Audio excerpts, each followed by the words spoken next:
Justement, bien chers internautes, vous avez suivi ce documentaire. Comment est-ce que, miraculeusement, la carte de la RDC se dessine dans le temple de Capernaum? Miraculeusement, au temps du Seigneur Jésus-Christ, il y a 2000 ans, et à l'époque du roi Hérode. Laisse-moi vous dire ceci. Il y a 2000 ans, lorsque cette carte a été tracée à Jérusalem, au temple à Capernaum, il n'y avait pas encore, l'Afrique n'était pas encore morcelée. Il n'y avait pas encore eu le démembrement de l'Afrique. Le démembrement de l'Afrique a eu lieu 1880 ans après que la carte de la RDC ait été tracée à Capernaum. C'est en 1880, lors de la conférence de Berlin, que le roi Léopold II dira à Stanley, puisque c'est Stanley qui est allé représenter les intérêts de la Belgique.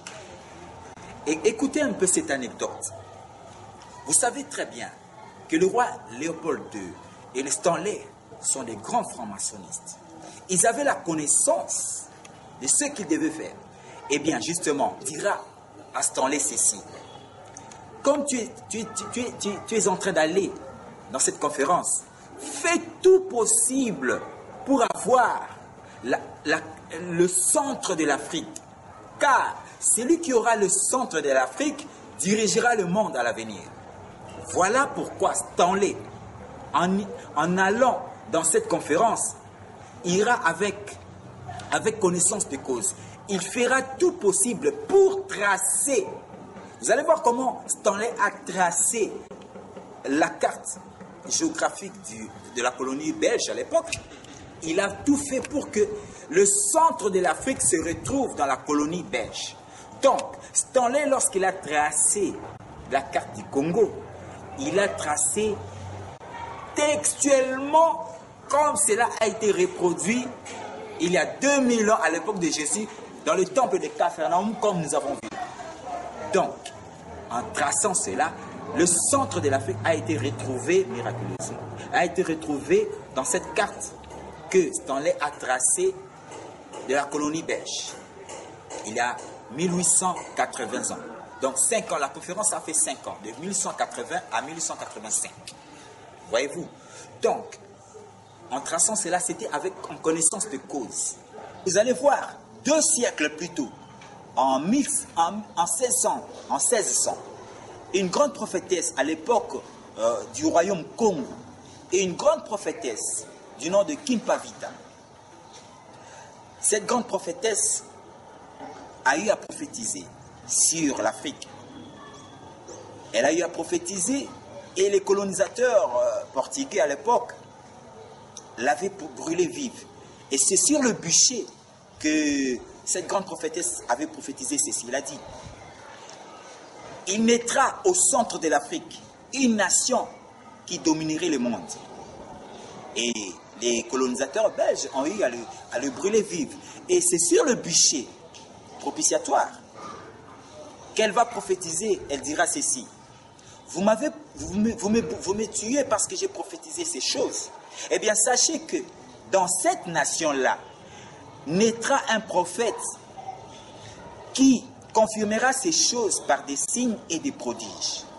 Et là, il a eu à prophétiser sur la venue du prophète Kimbangu. C'est pour dire quoi? Le centre de l'Afrique, notre carte du Congo, il se retrouve au centre de l'Afrique. Et notre nation, comme vous avez eu à voir dans ce documentaire, notre nation se retrouve au centre de l'Afrique. Et dans la map monde, n'est-ce pas, notre nation, le Congo, se retrouve au cœur même du monde. En voyant la map monde, vous allez voir que le Congo se retrouve au centre du monde. Ce n'est pas pour rien.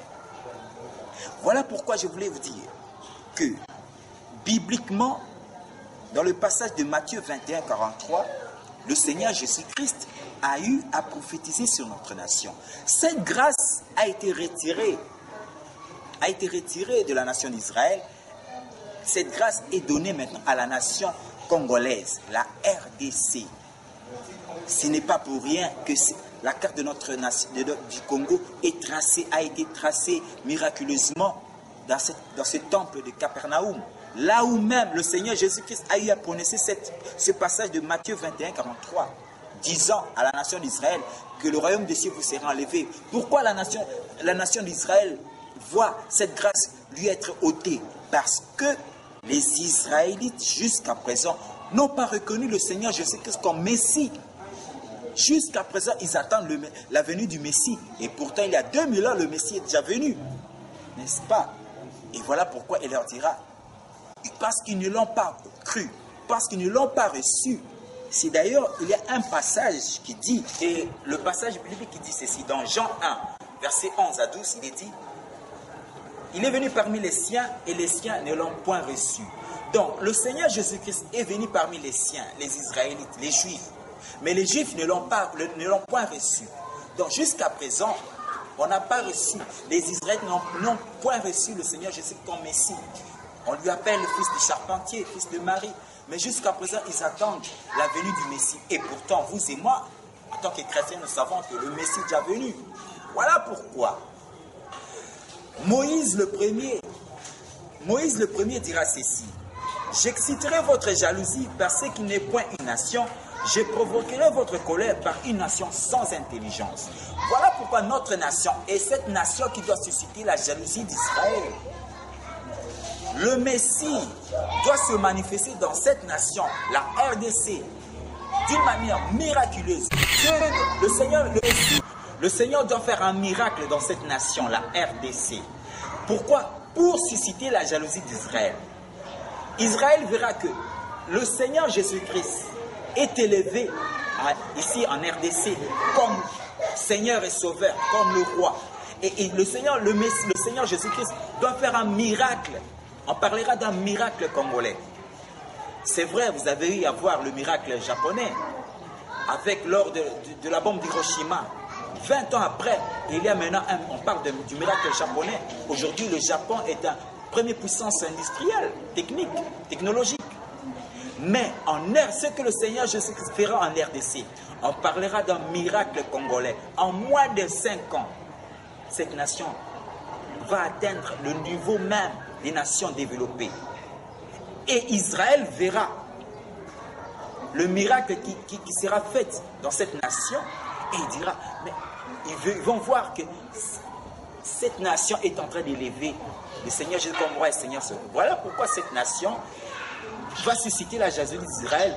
Ils verront que ce Seigneur Jésus-Christ, que eux ils ont rejeté comme Messie, mais cette nation a élevé le Seigneur Jésus comme roi, Seigneur et Sauveur, et les miracles qui vont se faire ici, et ça va susciter la jalousie d'Israël.